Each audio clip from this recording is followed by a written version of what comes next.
ஒத்தை கொத்த அழகும் அழகு ஒத்த பக்கம் ஒதுங்கும் போலது புத்திக்குள்ள வரிக்குதே வெத்திக்குள்ள துடிக்குது வெள்ள மொழி வெளியே தெரிய கள்ள மொழி மொழிக்கும் பொழுது என்ன சர அடங்குது இறக்கொல நடங்குது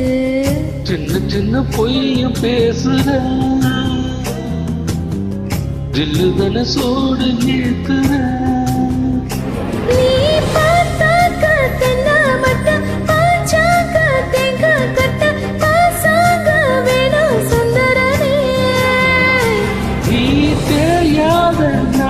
கட்ட தெரியாம மாட்டிக்கிட்ட ஏராசி என்றும் மன்மதனே கண்ட